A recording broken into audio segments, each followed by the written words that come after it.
Hello and welcome to our weekly dialogue with Helga Zepp July, the founder and chairwoman of the Schiller Institute.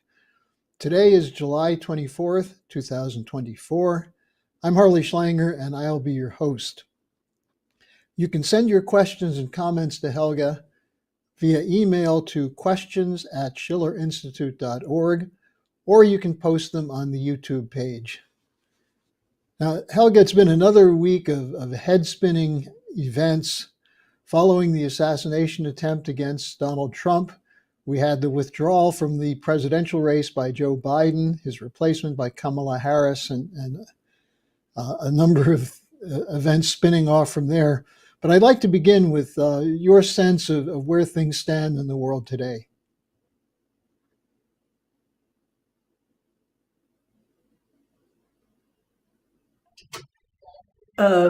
That the news coming from Moscow will hold, because the messages coming in from today is that Ukrainian Foreign Minister Kuleba is in Moscow for a 3-day visit, meeting with.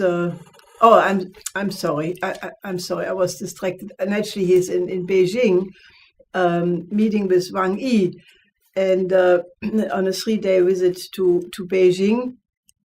And, apparently he indicated that Ukraine is ready to have negotiations for a settlement of the war in Ukraine with Russia. And at the same time, the chief diplomat of the Vatican, Cardinal Parolin, who is, the emissary of Pope Francis, naturally, is in Kiev. And from there, I think he spoke also with President Zelensky, who indicated also a willingness to end the war as soon as possible to save as many lives as possible.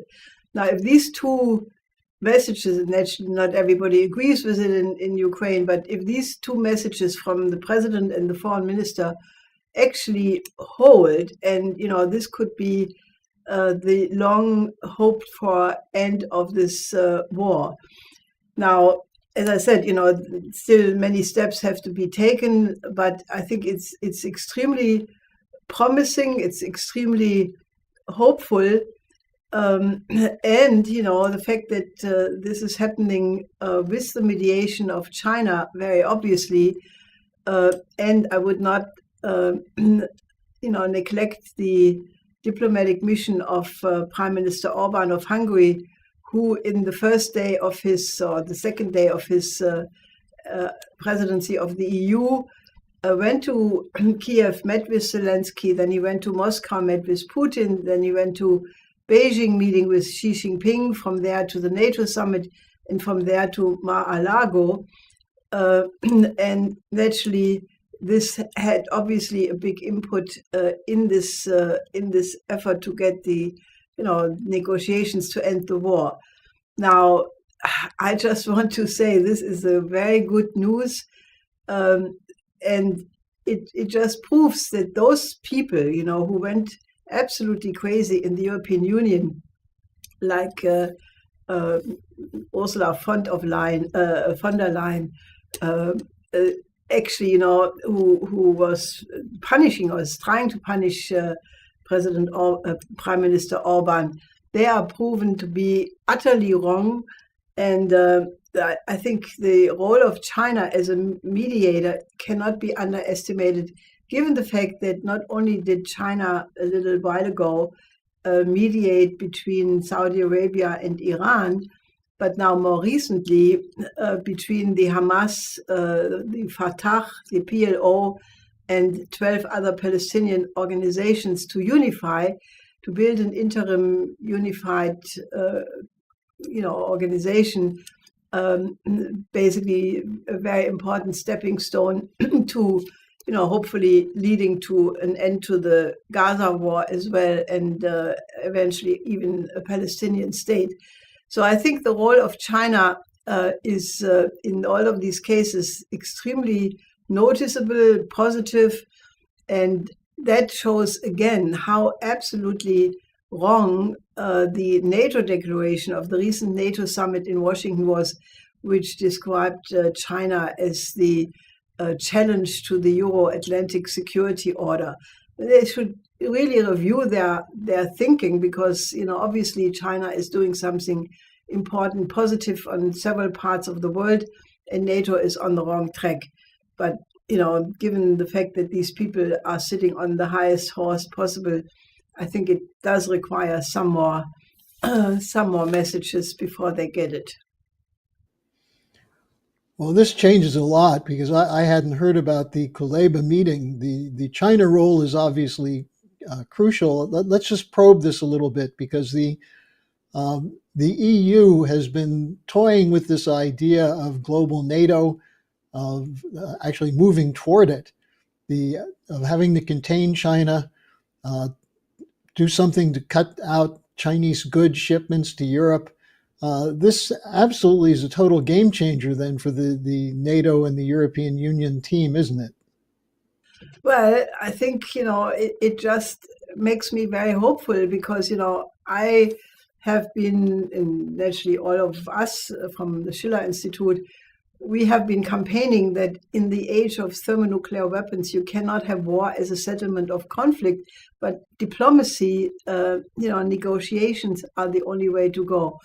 And I think that, this recent development really shows, that there are hopefully enough people of reason to avoid a thermonuclear war before it is too late. So I think this is really something, obviously we have to follow it and see how it proceeds.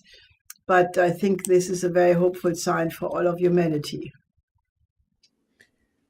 Now, at the same time, we see China had a summit with Palestinian leaders from Hamas, from Fatah, and 12 other groups. And they were talking about setting up a national unity of Palestinians to, once there's a ceasefire with Israel, to actually move toward establishing a Palestinian state. One of the questions that came in, they were asking, is China willing to participate in the kind of economic projects that Lyndon LaRouche proposed, like the Oasis plan? Would there be a role for China in that, and would that be part of what's going on behind the scenes with this Palestinian unity movement? Well, the Oasis plan has not been mentioned in any of the statements coming out of this negotiations in Beijing. But, I think the intention of China to extend the Belt and Road Initiative to the entire region of Southwest Asia has been indicated by Xi Jinping since his very important visit to Iran, Saudi Arabia, and Egypt, which already occurred 2015. And, this is now almost 9 years later. In the meantime, the different developments occurred. Some of the countries have joined the Belt and Road Initiative. The Emirates, Iran, Egypt, Saudi Arabia is still a little bit unclear.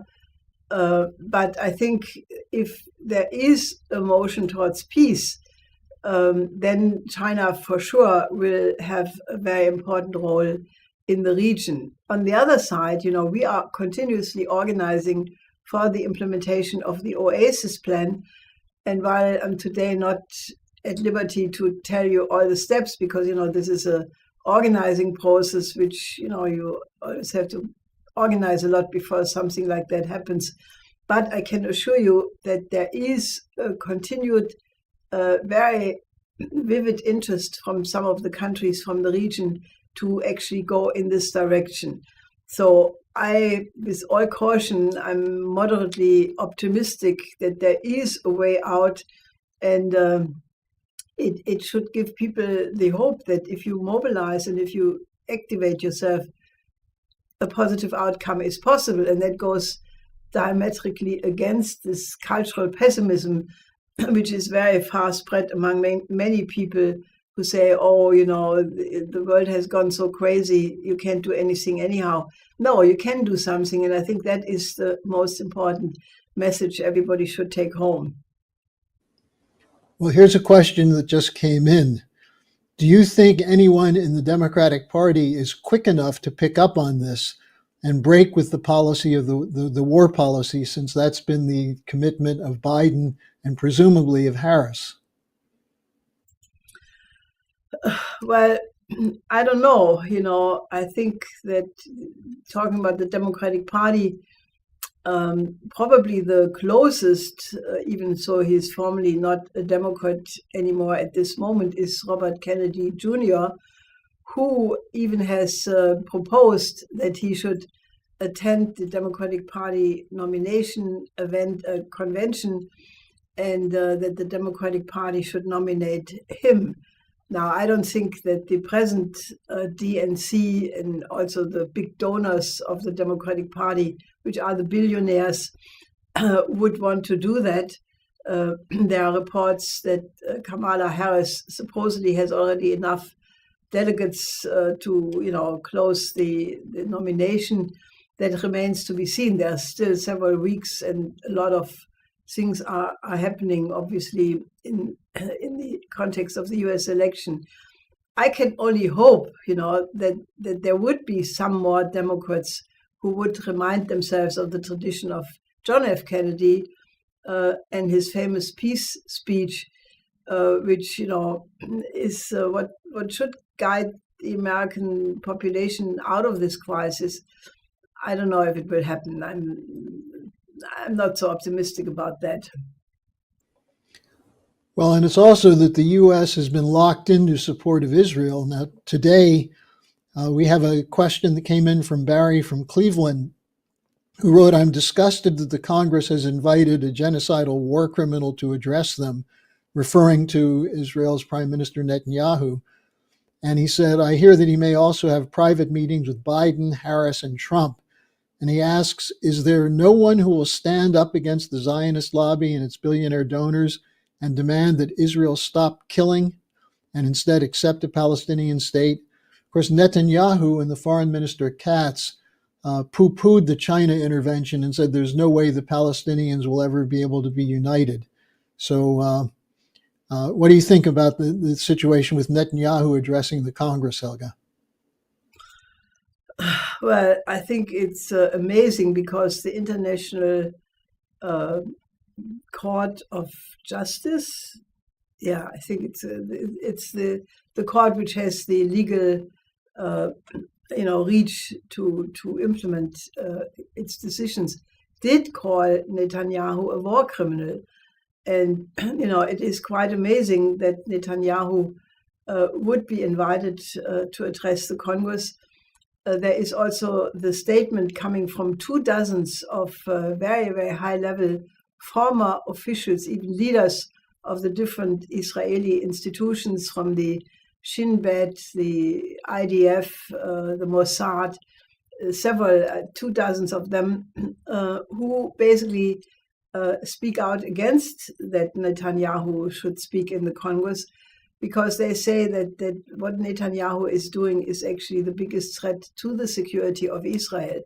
So it is obviously out of Israel very important voices who are protesting this.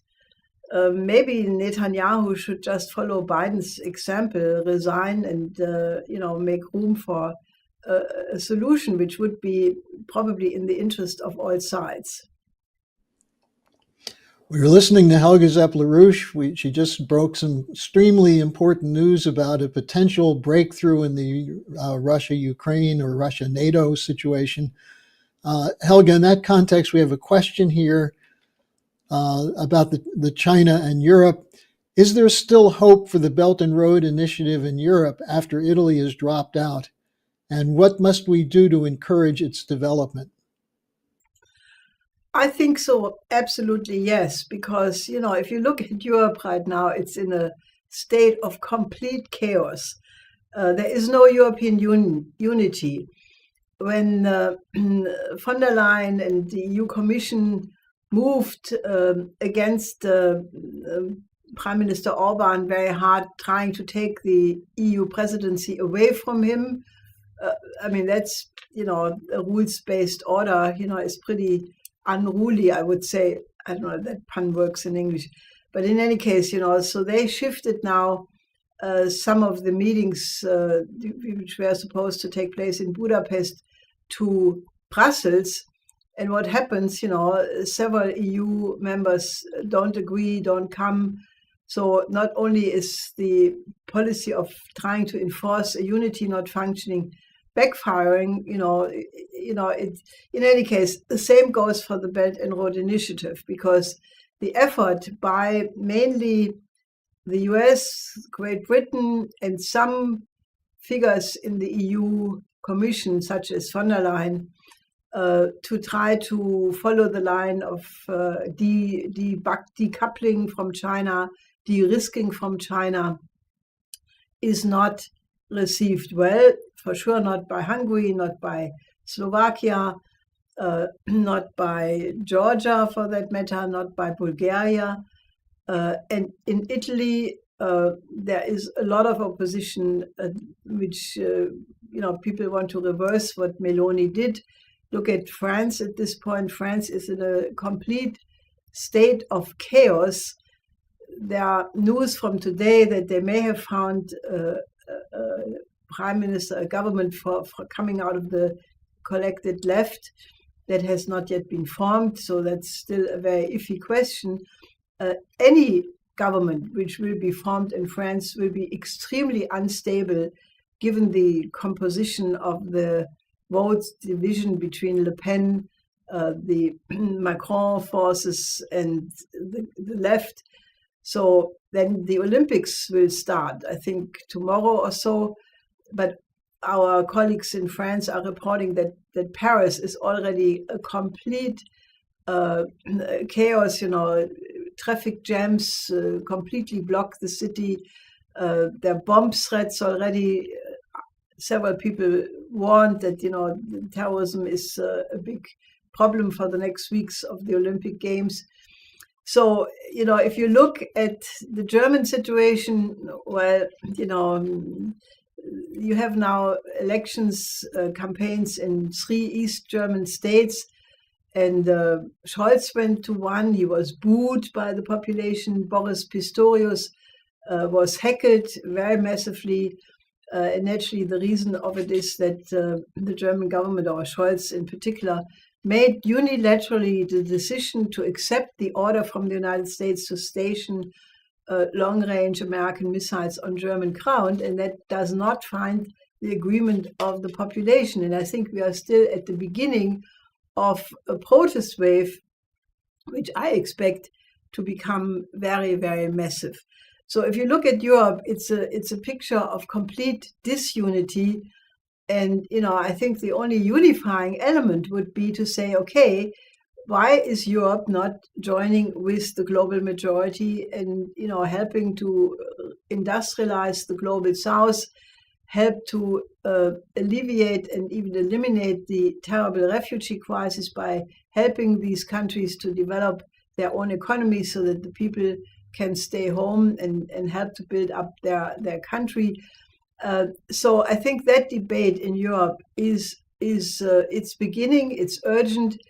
And I think, again, it will become bigger because the fact that you have one part of the world, namely the global majority, which is moving very fast to build a new system, while the so-called collective West is just putting their bets on military, settlements in Ukraine, in Gaza. I think that the tide will change. I think we are in for very turbulent times. The undefined situation in the United States naturally remains one of the big clouds hanging over the whole strategic situation. But I think that if things would follow their natural course, where countries would follow their self-interest, the Belt and Road Initiative will be a very important factor in the future of Europe as well. Well, as you were mentioning the French situation, I got an email from someone who said they just heard that Macron rejected the choice of the unified left as a prime minister, but said he's in no rush. And the person who sent this in said, isn't it possible that Macron may do a pivot and try to put himself together with China again, given that he seems to have no principles except his own ego? well, I don't know.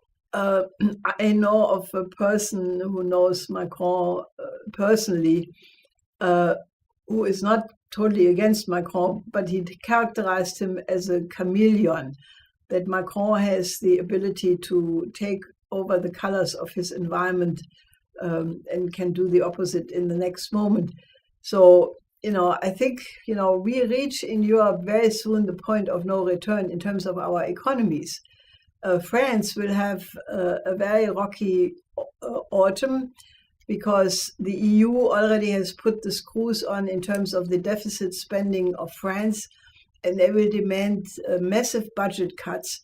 And that will, be very much, if there is a left government in France, they will for sure be confronted with the impossible task to implement what the EU is demanding. And Macron and others in Europe want to go for the militarization of the EU, which naturally is reaching the budget limits, which Boris Pistorius is already experiencing in Germany. So I think that these are all signs of a system which is really not functioning. And I think it will get worse until, either these governments are replaced by more reasonable ones, or, that some forces of reform step forward and agree. I don't think it looks like this right now, but I don't exclude it. Well, it seems as though a number of people out there share the concern with what's going on in the United States. I have a couple questions for you on that. Someone wrote in and said, as a former Democrat, it looks to me that the Biden withdrawal was pre-planned, a kind of soft coup to get him out to make sure that a new age woke Democrat wins. The donor class was behind this. What do they want? And someone else asks, well, cui bono? Who is behind the drive to get Biden out? And then we also have a question, do you have any idea who has the nuclear codes for launching an attack, given that it's probably not Biden? So there are some questions for you from the United States. Well, that is a very worrisome discussion. I mean, we raised that already, immediately when the discussion around Biden's condition took the headlines, that if it's not Biden, who is running the United States? Then, somebody answered, somebody from the Biden team said, don't worry, Biden has a very excellent team. That is not exactly reassuring, because nobody knows who that team is exactly. Some of them are naturally known, but if somebody who has not the constitutional power to have these codes indeed does have access to them, then the world peace is in jeopardy. So I don't know. We were looking at this Biden problem, and I think the big donors of both parties, of the DNC and the Republican leadership, they seem to have a very, very large role in deciding how things go. And in a certain sense, as long as you have a situation where a congressman gets, I don't know what the price is these days, needs 5 million minimum to run a congressional campaign, normally coming from Wall Street. For a senator, it's already significantly more. And for a presidential campaign, we are talking at this point, I think, reaching somewhere, in the billions. I don't know. I don't have the exact figure, but it's an awful amount of money. And the people who are the so-called big donors, they are very much the same thing like what people generally call the deep state, or the Mitty-Mac, as Ray McGovern calls it. And I think in any case, until we have a return to the principles of the American Revolution, the American Constitution, the idea of America as a republic, with a foreign policy like that of John Quincy Adams, that it's not the purpose of the United States to go out and chase foreign monsters, that there should be a foreign policy based on a partnership of sovereign republics. Until we reach that point, I think we will be confronted with a situation where there are strong forces in the United States and elsewhere naturally, but in the United States very much, who want to maintain this idea of a predominant role in the world. The global Nato is an expression of that. That was just cemented sort of at the recent NATO summit in Washington. And that just doesn't work because the world is not an unipolar world anymore. It's already multipolar. I never liked that word multipolar because it still implies the presence of geopolitics. And I regard geopolitics as a real evil mindset, which led to 2 world wars in the 20th century. And it does have the idea that you have blocs against other blocs and nations against other nations. And recently, one of the best diplomats of the United States, Chess Freeman, made a speech public, which he gave to at Cambridge University, where he said he has a better idea of describing it, not multipolar, but multinodal, meaning, that these different, what people call poles, are in reality nodal points where many sophisticated and multiple relations are. And each of these countries, who is the center of such a node or nodal point, has a variety of quite differentiated relations to other countries. So each major country brings in a whole network of such connections, and therefore it's much more complex. And I think that makes a lot of sense to look at it this way. In any case, I think that the biggest question of war and peace will be, can the United States, find the pathway to its best historic tradition as a republic or not? If the United States tries by hook or by crook to maintain a dominant position as the world hegemon, I think a clash will be inevitable and leading, in the worst case, to thermonuclear war. So I think a lot depends on that. There are Americans, who are mindful and hopefully step forward to speak out before it's too late. Well, we just got a message that essentially anticipated you saying something like that. The person said, the donors, the Mickey Matt, they've all been betting that we're going to continue with permanent warfare and defend the unipolar order. What happens if the decision is made to stop these wars? Could there be a Franklin Roosevelt, the kind of leader who would say, let's beat the swords into plowshares? Could you see something like that happening, emerging in the United States? Well, it's not readily visible.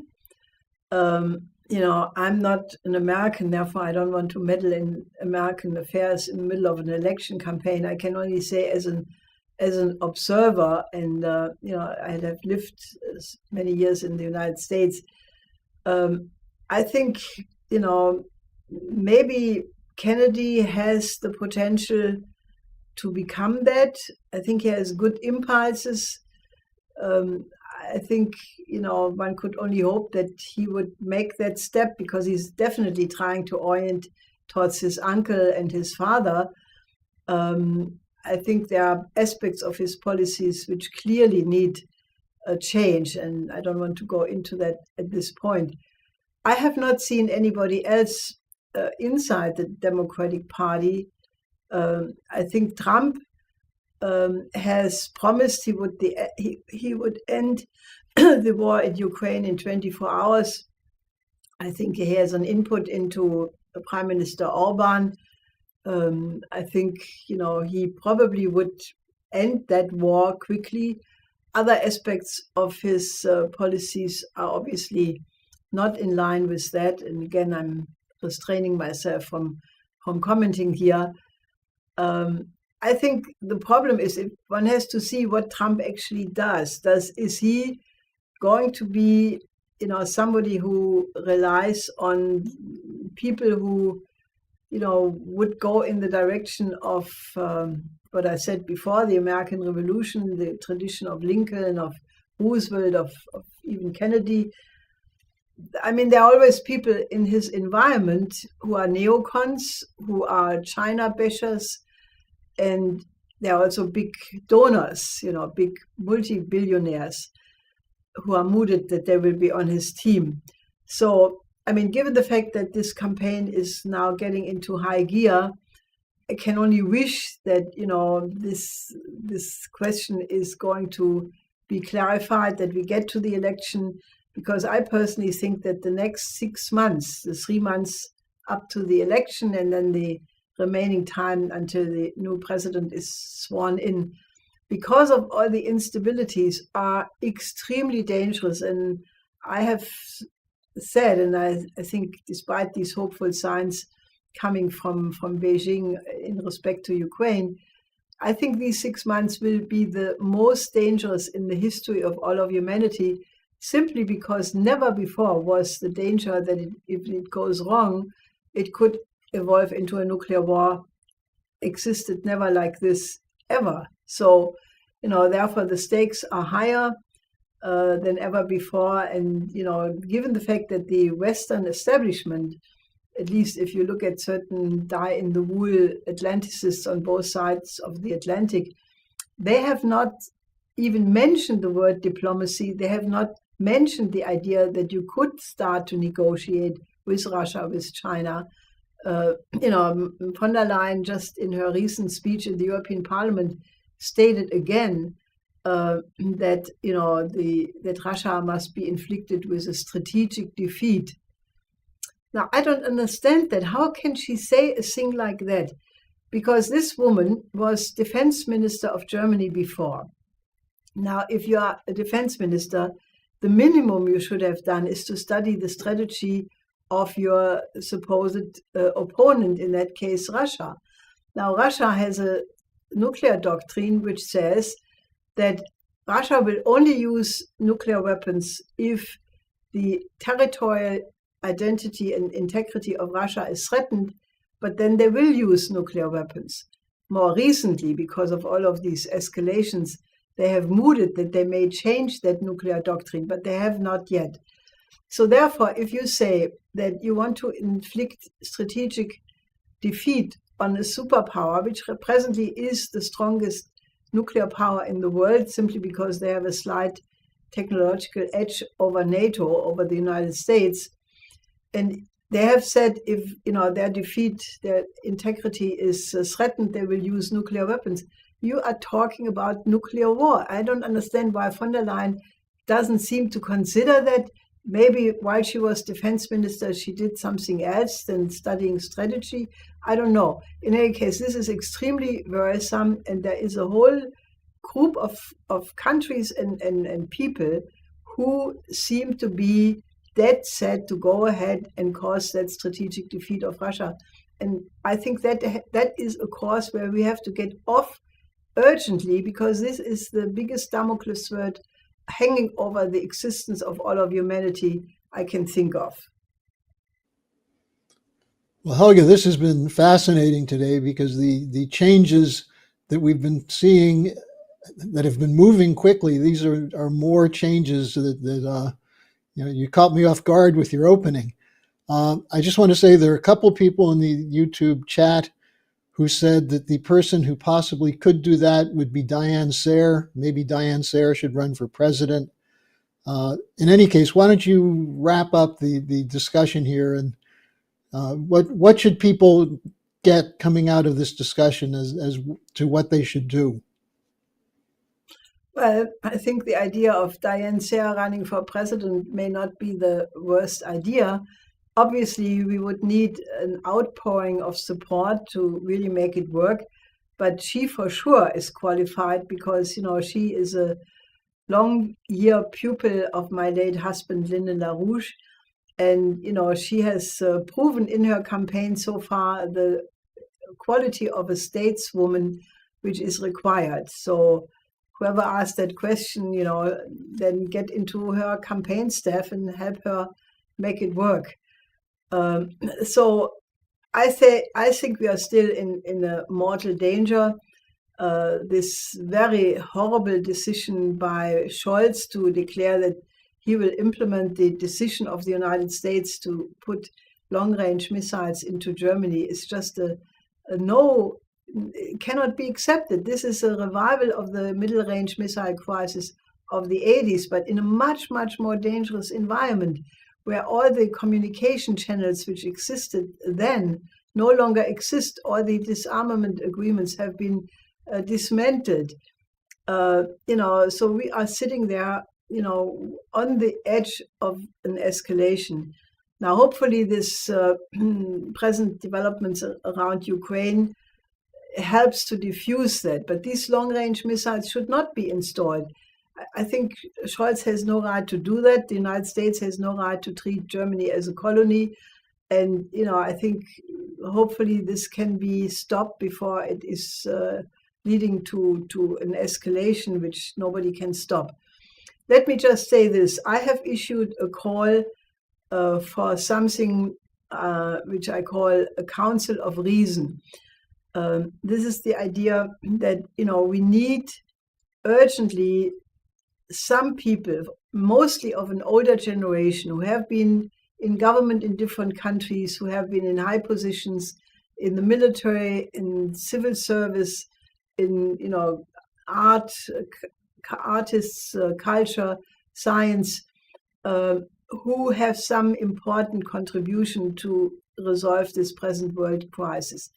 And I have called that people should help us to find these people all over the world and create something which I have, preliminarily called the Council of Reason, of people who should just bring their expertise into the situation by counseling governments, by bringing forward their views. And the reference points, I said, over the course of history, there were many such bodies for different topics, for different times, different issues, like the Council of Florence, which managed to get the unity of the Christian Church, at least for a short time. Very importantly, that you had the Peace of Westphalia, which ended the 30 Years' War, where representatives of all the war parties were discussing for 4 years to come to peace. This was the beginning of international law. Then you had the South African Truth and Reconciliation Commission, which helped to resolve the wounds of the apartheid period. And these are reference points, where people can step forward and help. Now, one important qualification would be that, for example, people of the older generation who still remember either from direct experience or from the stories they heard from their parents and grandparents, what the horrors of 2 world wars were in Europe, and why we absolutely must avoid anything which could lead to a third and probably final world war. So I'm asking you, the viewers of this program, help us to seek out such individuals and make suggestions. And if you know them, help us to contact them, because I think the international discussion would greatly profit from having well-meaning, wise people from all countries of the world to step forward, because I think we have a crisis like we had never before. And I think we really have to look out for any moral and intellectual resource humanity has produced so far. So that would be my question for all of you. And people can find some information on your idea of the Council of Reason from the report from last Friday's International Peace Coalition call on the Schiller Institute website. And there'll be another call of the International Peace Coalition this Friday. So people should find out more about that and get in touch with your friends and contacts at the Schiller Institute to be a part of that. So Helga, thanks for joining us. This, as I said, has been a most interesting discussion, and I'll see you probably Friday. And there is also a new call on the Schiller side. Please look at that.